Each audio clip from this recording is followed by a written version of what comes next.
All right, everybody, welcome into the Auburn Live Football Show. Appreciate everybody for joining us.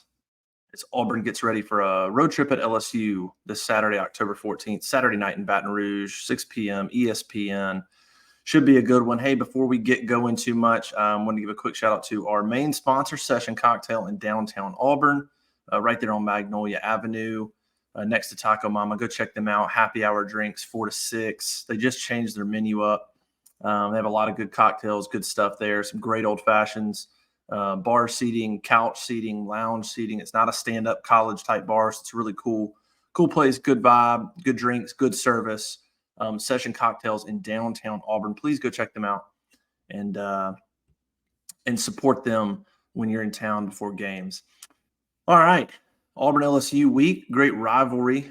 As always some fun, exciting games. Auburn at LSU this weekend. Of course, Auburn's coming off a bye week, much needed bye week for a couple of reasons. One, the injuries that Auburn has sustained. They needed to try to get healthy. Of course, Austin Keys and Keontae Scott are out for a while. Now, Messiah Nasili Keita's out. So you're talking about three defensive starters that are out. Keita's not coming back. Keys and Scott may come back later, but you got guys like Jalen Simpson banged up, Donovan Kaufman banged up, and some others. And so big to get them some rest. That defense is going to have to be on point with the offense sort of struggling the way they are, especially going to Baton Rouge against the league's number one scoring offense in LSU. That defense needs to be on point and need to be healthy, and they're going to need to be counted upon. And so I think that off week is going to be huge in that regard. The other regard is just evaluating yourself offensively. If you're Hugh Freeze and Philip Montgomery, you've got to figure out. You had a breather. You got hit in the mouth. Cal and Texas A&M, I think, were just complete shocks to the system in terms of offensively where they were at, especially in the passing game. So I think those two games you're thinking, wow, we are nowhere where we should be, but you can't fix it in real time. I think they did their best against Georgia.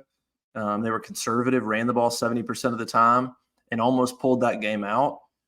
And so now they can go back and try to assess where things are at. One of the things that Hugh Freeze talked about last week was being better on critical downs, third downs specifically. That's just going to be a major emphasis. When you're an offense like Auburn's and you have a margin of error that's so slim, you have to be good wherever you can be. And third downs is one area where, okay, can we be better on first down to stay ahead of the chains?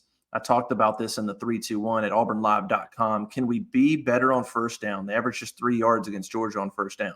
Can you be better there and create situations on third downs? Yeah, I mean, again, if Auburn can just keep those first downs in a more manageable position where they're not getting 3, can they pick up 4 yards there and put themselves in fewer third and longs? But the thing about the Georgia game was, look, they faced some third and longs, but they faced a bunch of third and manageables. I mean, they faced, I think, 9 that were 8 yards or less. 8 yards is long. We're not talking about third and 12 or third and 13. I mean, third and 8 is something that you could potentially pick it up this day and age with spread offenses. I think they had 5 third downs that were 4 yards or less, and they only converted 1. So Auburn, had opportunities to convert on third down. So they got to figure that out. If they're gonna compete this week. The other big thing that I'm curious about, and I hinted at it a little bit in the 3-2-1, and I know our guy Zach in the back will hop in here and chat with us too as we prepare for this game. But one of the things that I'm curious about is I wrote after Auburn, Georgia, that I thought Auburn found their offensive identity, and I do believe that. Hugh Freeze said, "Hey, we're going to have to run the ball a lot." And play a type of keep away. And I believe that.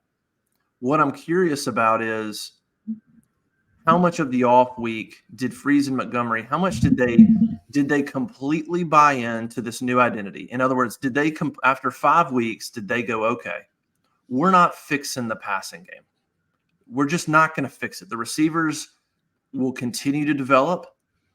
But the receivers, Peyton Thorne's pocket presence, all of these things, the timing, it's all not going to get fixed this season.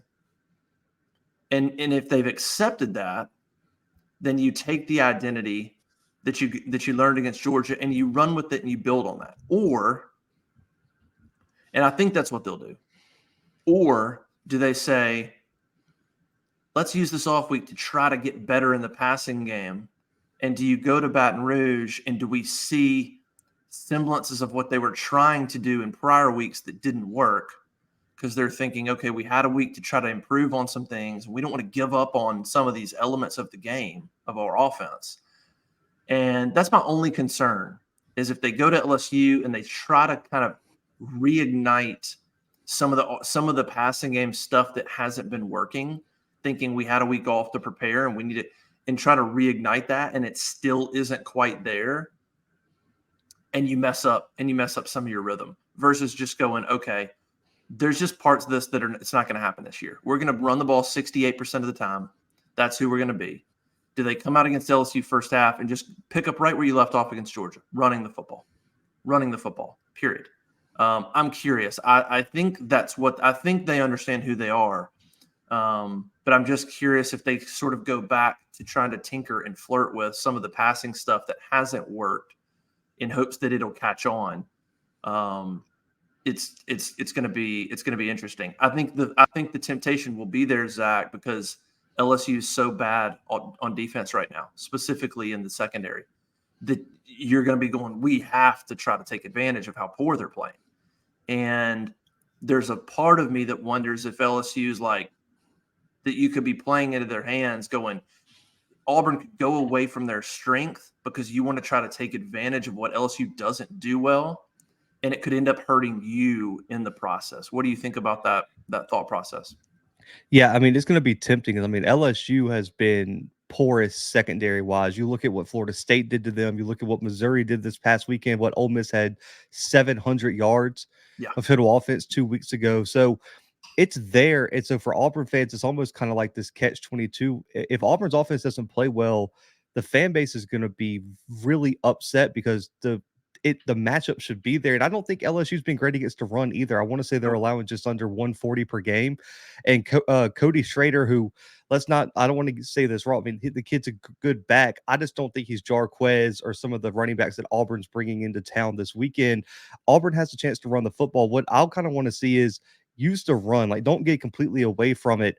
But you look at Peyton Thorne, you look at whoever's going to be there, quarterback, you look at your wide receiving unit and say, this is kind of a prove it game for you guys. Like, you guys should be able to put up some yards. If Auburn finishes with less than 100 yards passing, really less than 150, to me, that would be a disappointing day just because of the matchup. I know Auburn doesn't have really the proven type of receivers. They don't have the Keon Coleman's that Florida State had. They don't have some of the talent wide receiver Ole Miss had. And let's just be honest, Luther Burden from Missouri is playing out of his mind right now.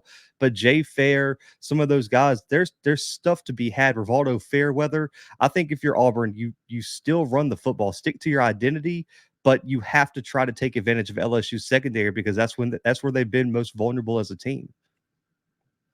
Yeah, and I wrote about that in the 3-2-1. I said, look, the proper context is, LSU's played Florida State, fantastic quarterback, fantastic offense. Missouri, Brady Cook was hot as a quarterback coming into that game, very good player.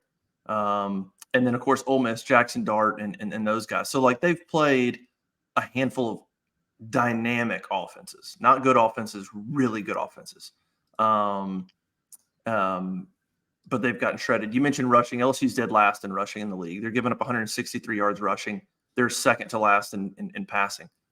I think the key is going to be replicate the game plan against Georgia, but then make those plays through the air. It should be a little easier to make those plays. Some of those drops, for instance, some of those passes that Hugh Freeze talked about against Georgia that hit the receiver's hands.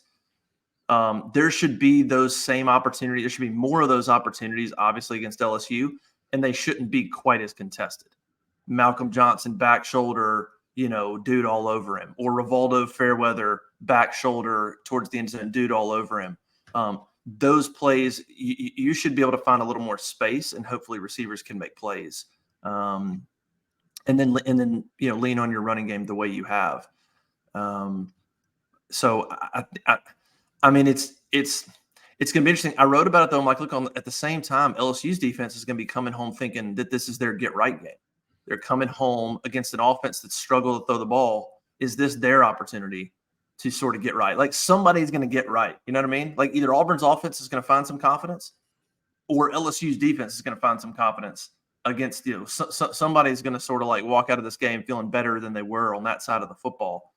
It's just going to be, man, it's going to be tough. You look at Jaden Daniels, and he's just so dynamic. He's leading the league in total offense by almost 80 yards. I mean, he's averaging almost 400 yards of offense a game. Next is Jackson Dart at like 320, and then next is Carson Beck at about 320.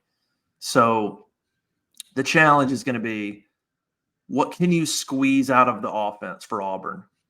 How much can you squeeze out against this LSU's defense, and will it be enough? Can you score in Baton Rouge if you don't turn it over? Can you go put up 27? And is that enough? I still haven't seen enough from Auburn's offense, even against LSU's defense. On the road, night game, Baton Rouge, I still haven't seen enough from Auburn's offense to make me think that they can get to 30 without help. It took 2 turnovers against Georgia to get to 20 at home. Now, Georgia's a different animal defensively. But can Auburn get to 30 without some turnovers? I'm not sure they can do it straight up. And you don't know about turnovers. I don't know if they can get them. Let's just act like Auburn doesn't get any. Can they get 24, 27 points? And if they do, is that enough against an LSU team averaging 45 a game?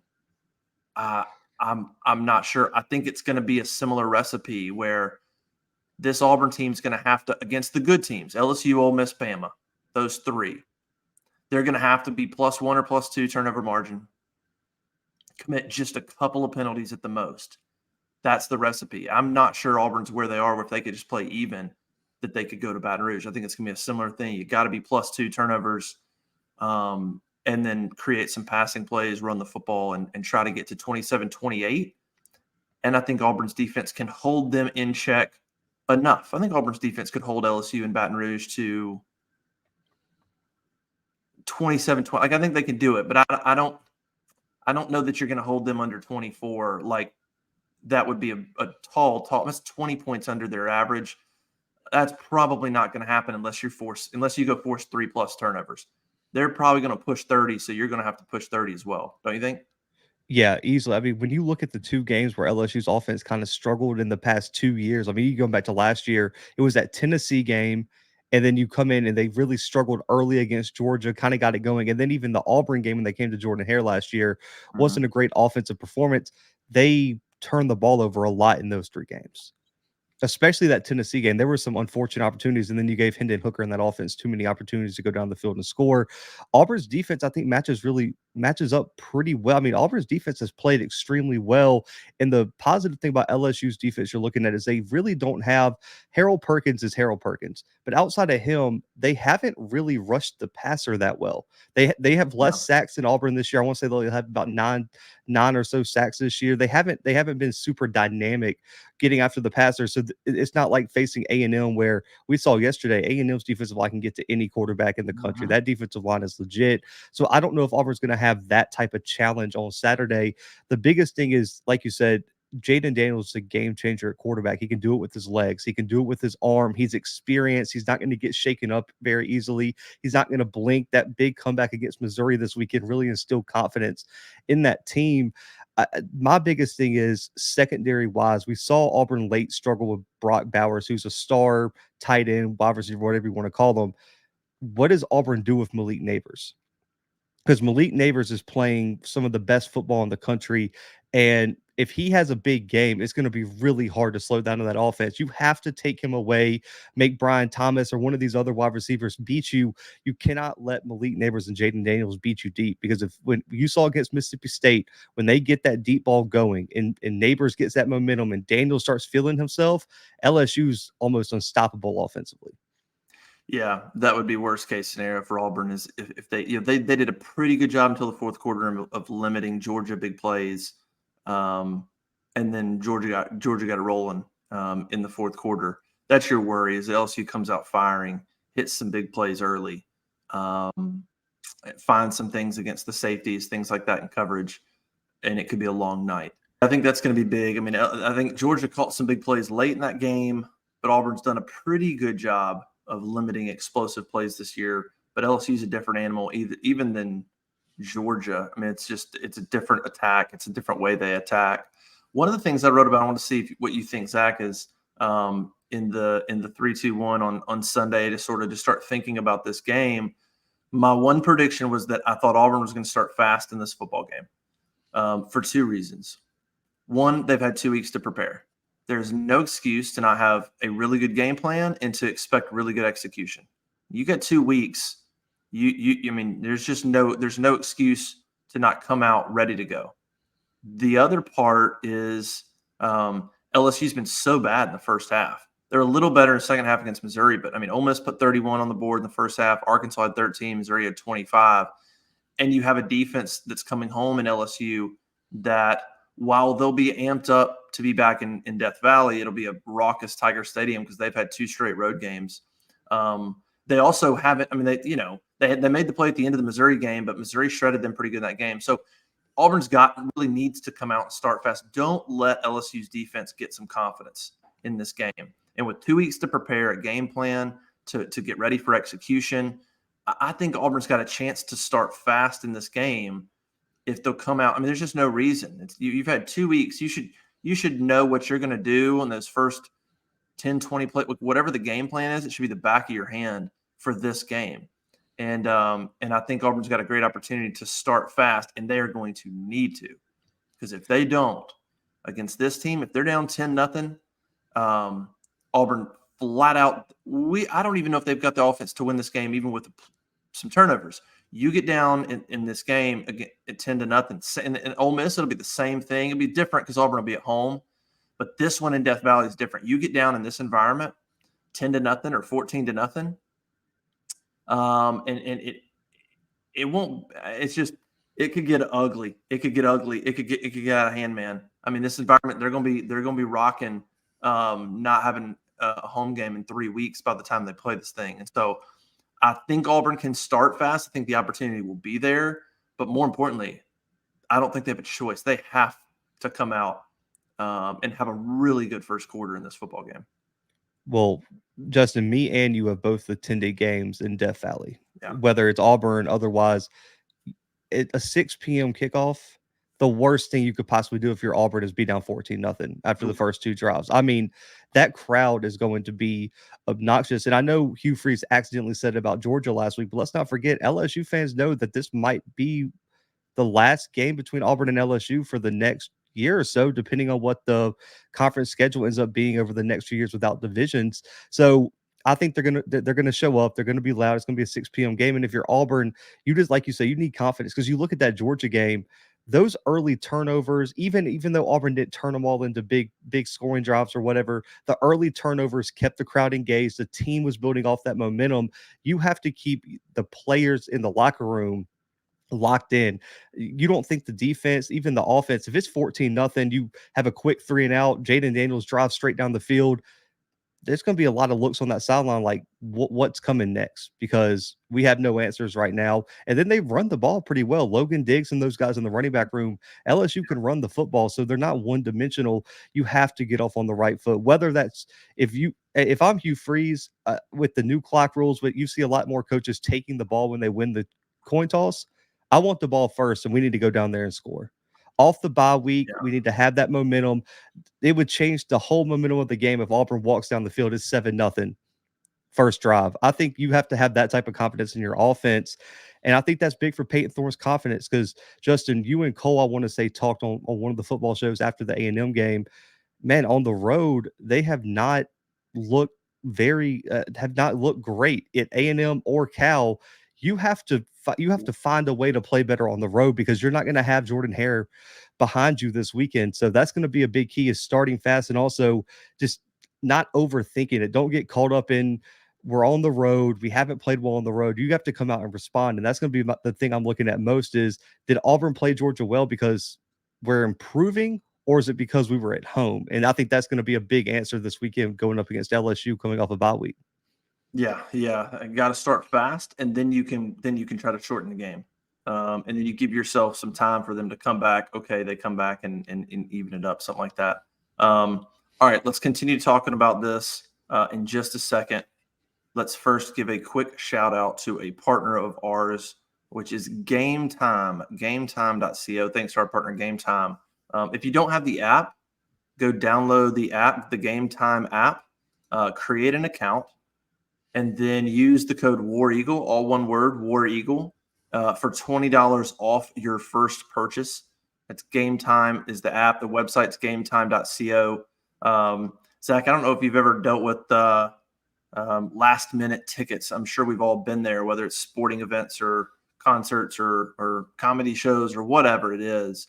But that's what Game Time specializes in, are these late last second decisions for tickets that you want to jump on and take advantage of. They have really, really good prices on last minute tickets. That's kind of their deal. So go check them out, gametime.co. They do a really good job, and they even have sort of a some risk management. If you buy from them, and then if you see tickets that are cheaper somewhere else last minute, if somehow you pop on, you see, they'll refund you part of that. They'll refund you, they'll refund you all of that gap. If you ended up paying $10 or $20 more or something like that, they'll refund that gap if you prove to them, hey, I just saw this cheaper. I bought from you, but here's a place that's cheaper. And so you get that too. So that kind of takes out some of the risk of, well, I wonder if there's somewhere cheaper. They kind of make it easy in that regard. So gametime.co, go check them out. And we appreciate them being a sponsor of not only Auburn Live, but On3 Sports as well.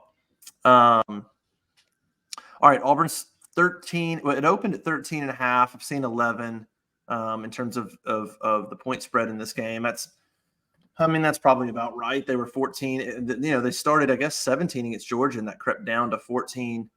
And so that's probably right. One of the things that I wrote about on Sunday at auburnlive.com was, Auburn's in a little stretch here of 3 straight trips to Baton Rouge where they've been extremely competitive.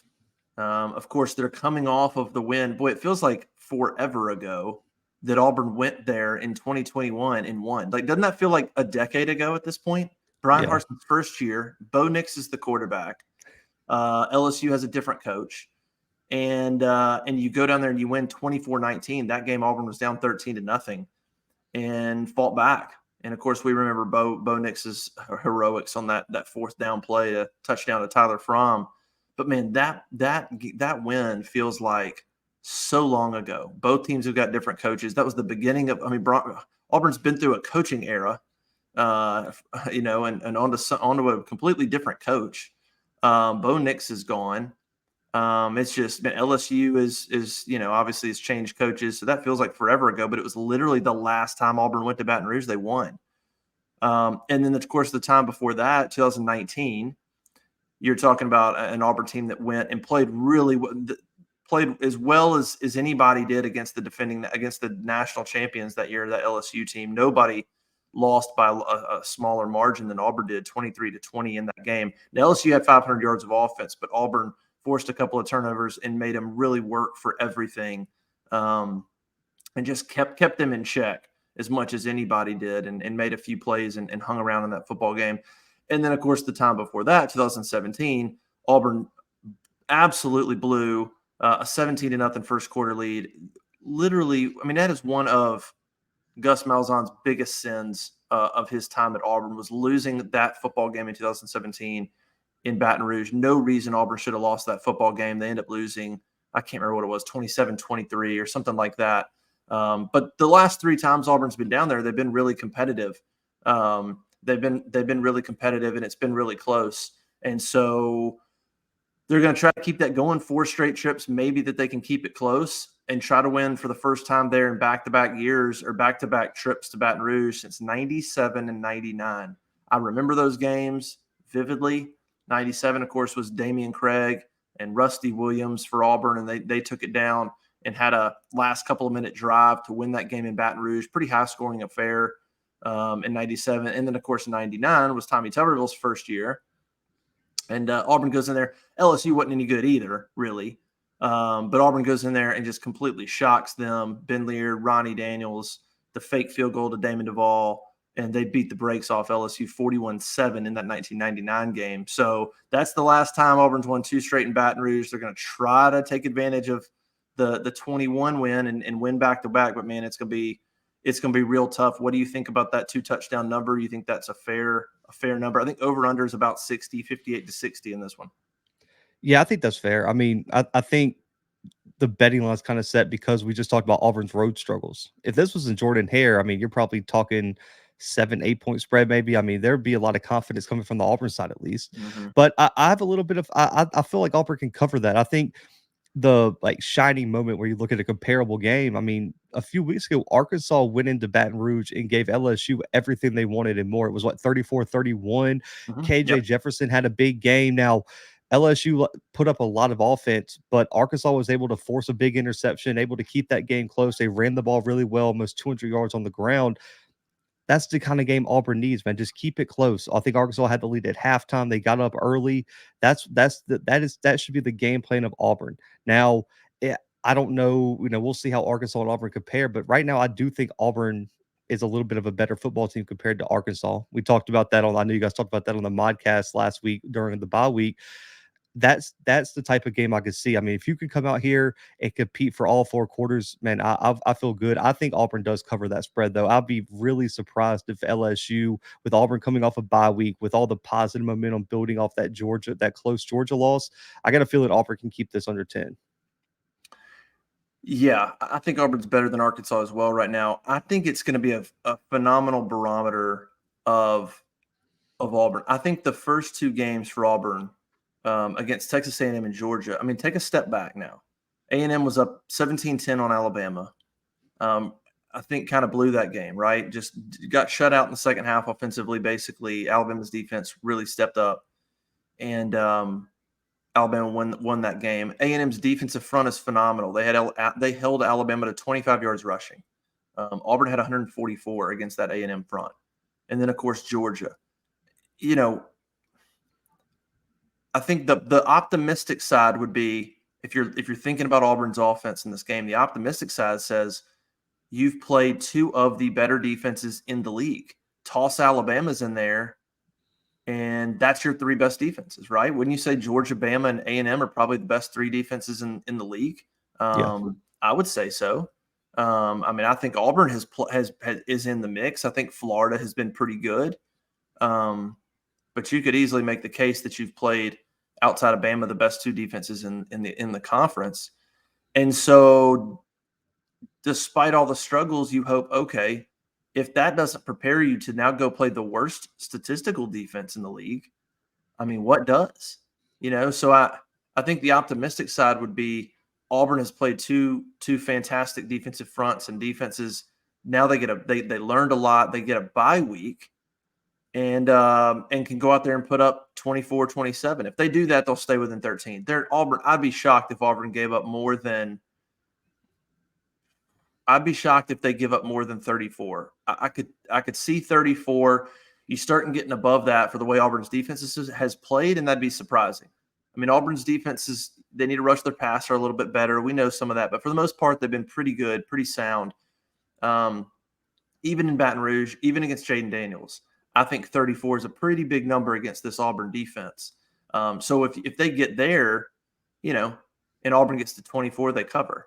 So, I mean, I think there's a great case to make for Auburn covering in this game, but they're going to have to, I think, keep this thing under 30.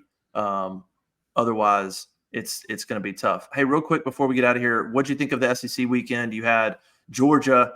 Boy, if you're Auburn players or coaches or fans, you're going, well, we were happy with how we performed against Georgia. Now we're really happy because Georgia just wiped the floor with Kentucky in that one.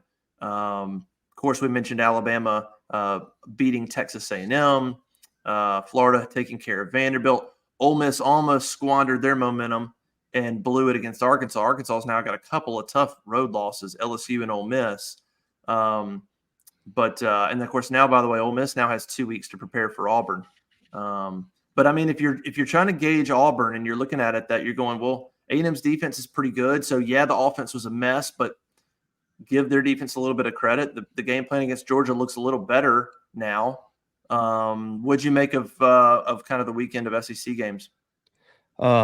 I mean, I feel kind of validated because I said I came on here with you last week and was like, listen, Brock Bowers is just that guy. And everyone was like, Yeah. no, he's not. There were some comments that were like, no, he's not that good. He is that good. I mean, he was single-handedly dominating Kentucky, and that defense really stepped up. That Georgia's just different when they play in Athens. And I think they heard all the talk of, okay, well, is Georgia just ranked this high because they're defending champs? Should we rank Texas, Oklahoma, Washington, Ohio State, Michigan, Florida State? There's so many teams that people are just trying to replace them with. I think they came out with some fire. I think Alabama, listen, give Nick Saban his credit. I know on this show that's probably not the best thing to do, but man, there was a time where they were really worried about what the future of Alabama was going to be. And Jalen Milroe has really stepped up his game and performed really well for the past 2 weeks. They got two big wins, A&M and Ole Miss. And then you're looking over the Missouri, man. Give that team credit. Everyone's been kind of calling them pretenders. They played really well against LSU, and it was a few untimely mistakes down the stretch that cost them that game. But I think right now you can make an argument that Missouri might be the second best team in the East right now. With how Brady Cook's Yeah. playing, Luther Burden, that Yeah. defense is slowly coming along with the question marks surrounding Kentucky, Tennessee. I don't think Florida's very good. Man, Missouri has a chance to possibly finish second in the SEC East, which would be a huge improvement for that team. So I think there were some really good games, but I think week 7, week 8, we're really going to get a lot of questions answered about who's the real contender against Georgia in the East. Yeah, it's wild how quickly things can change. I think after Texas A&M, we're sitting here talking about Auburn going, there's not a game on their schedule that they can't lose. You're looking at this thing going, my gosh, I mean, who are they going to beat in conference? Even Vanderbilt, of course, Vanderbilt went down there and to Florida and didn't look great. But you're thinking, man, well, now 2 weeks later, Auburn bounces back and with a nice performance against Georgia. And then you look at you look at LSU's defense continues to struggle, and you look at Ole Miss, they take a step backwards against Arkansas to some degree, and Alabama's vulnerable. Like you look at the league a little bit different, going, well, I mean, I think that they can be competitive from here on out. It's going to take another really good performance from Auburn, though. You did it against Georgia, do it again. You had 2 weeks to prepare. Go do it again. Go show actual growth and actual development. Don't make the Georgia game some kind of fluke game where you happen to hang tight. They turned the ball over a couple times and it was fluky. Turn that into another good game plan against LSU where you're going, okay, this Auburn team is going to be competitive. They're going to be competitive. I think that's going to be really interesting to see how it goes. And the other thing I mentioned is now you look at it and go, LSU and Ole Miss are Auburn's next 2 games.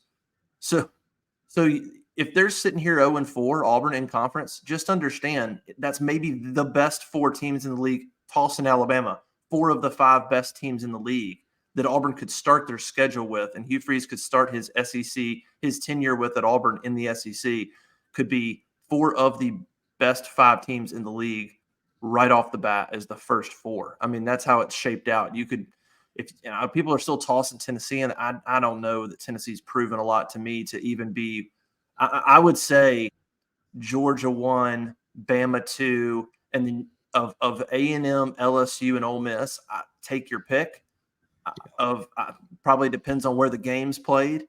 Might lean LSU because of Jaden Daniels. I know they lost to Ole Miss, but just on a neutral field, I may lean them because of Jaden Daniels. But those 5 to me, and then somewhere right behind them is Tennessee, Kentucky, Missouri, right there behind them. But I still think that Auburn's first 4 games are against 4 of the best 5 teams in the entire league, and so it's a brutal stretch to start. But you hope that turns into, can Auburn steal one? LSU, Ole Miss, can they steal one and then go take care of business against State, Vanderbilt, and Arkansas? And you're 4-3 going into the Iron Bowl. And wow, what I mean, good luck finding somebody that's going to complain about that as an Auburn fan. So it's going to be an interesting couple of weeks for Auburn to see if they can build on that Georgia game. Baton Rouge is going to be a tough place to do it, but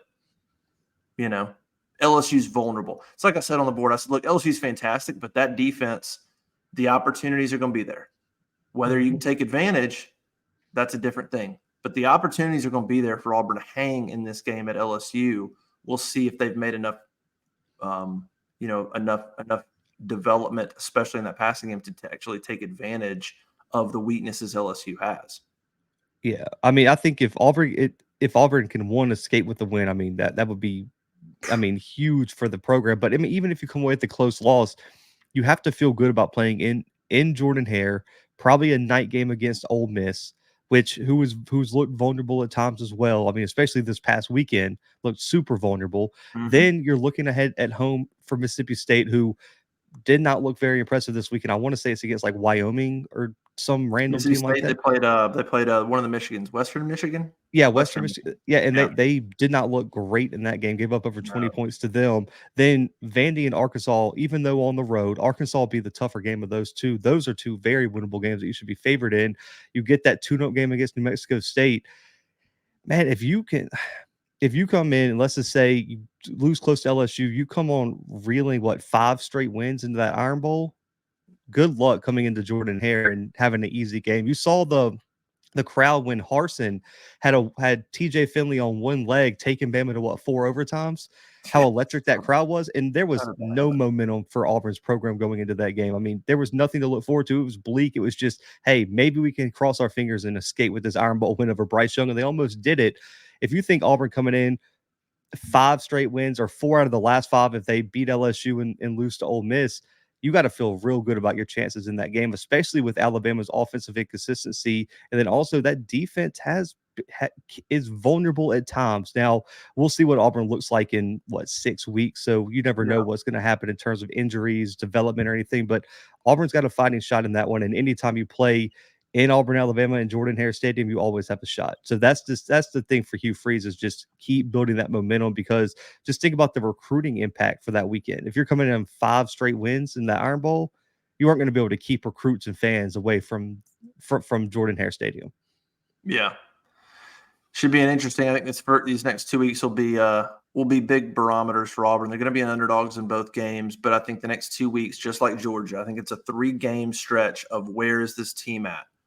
How much can you get better in these 3 games? You're going against teams that have a little bit better rosters than you at the moment. Although Ole Miss is probably not better than Auburn. They probably just have a quarterback and maybe they have a Quinshon Judkins, but I don't know that I would say Ole Miss's roster top to bottom is better than Auburn's. I don't even know that I would say that, but it's a great 3-game stretch to figure out where you're at in year 1 and how much can you improve. You're going to have a massive challenge against Georgia. You played them close. You should learn a lot. Take confidence from it. Now go build on it against LSU. Stack performances. Even if you lose at LSU, go perform well. Fix some issues on critical downs. Find some success in the passing game. And even if you lose that, go, okay, we found a little bit more. Let's take confidence from now. That's 2 games where we've played really competitive against 2 of the better teams in the league. Now go home and do it again. I think that's where Auburn's at. Stack them so that you can go into this back half of the schedule with a bunch of confidence and actually make a run because the schedule sets up for it. That's what Auburn's going to have to do. So it's going to be interesting. We'll have coverage all week long at auburnlive.com. Auburn at LSU should be a great week. We'll have recruiting information, basketball, of course, going. We'll try to get to some practices this week. I'll be in Baton Rouge. So last time I was there was 2013. I was at the game when it was raining, and Auburn came back in the second half and started really the beginnings of that run in 2013 that started in Baton Rouge that year. I was at the 2011 game there too. That was a disaster. Auburn didn't have a quarterback, and LSU had Mettenberger, I think, and Odell Beckham and all those dudes. They were fantastic right then as well. So it'd be fun to get back down to Baton Rouge. Should be good weather and all that. All right, quick shout out to Session Cocktails as well. Just want to give them one more plug before we get out of here. Session Cocktails, downtown Auburn, Magnolia Avenue. Happy hours 4 to 6. Great drinks, old fashioned. They do an awesome job. Go check them out. Great place to hang out after work or at night. And of course, on a Saturday, sit down, have a drink, get some friends, and watch some games. Session Cocktail, proud sponsor of AuburnLive.com. All right, Zach, another week. We'll get it going. See if Auburn can do something against LSU. Keep an eye on Jaden Daniels. He was banged up too. I don't know. He finished that game, but he took that cheap shot. Well, not a cheap shot, but it was like that holding that was call off late. the edge. Yeah, It was definitely come late. on. Yeah, and I don't know. I felt weird about that because they called the holding call on the tight end, and he walked into the end zone and just got hit right in the back. And I mean, Yeah. he was definitely shaken up a little bit. Maybe he just got the wind knocked out of him. But when I first saw it, I was wondering if he cracked a rib or something. So that'll be interesting to see how they monitor him going into the Auburn game. Yeah. That's what I'm curious about. Is he limited in practice at all? He's such a good athlete. It may not matter. All Yeah. right. Appreciate everybody for joining us. AuburnLive.com. Go check it out. $1 gets you a month of access. Go take advantage of that, please, man. It's a no-brainer. Appreciate everybody. We'll be back next time. See ya.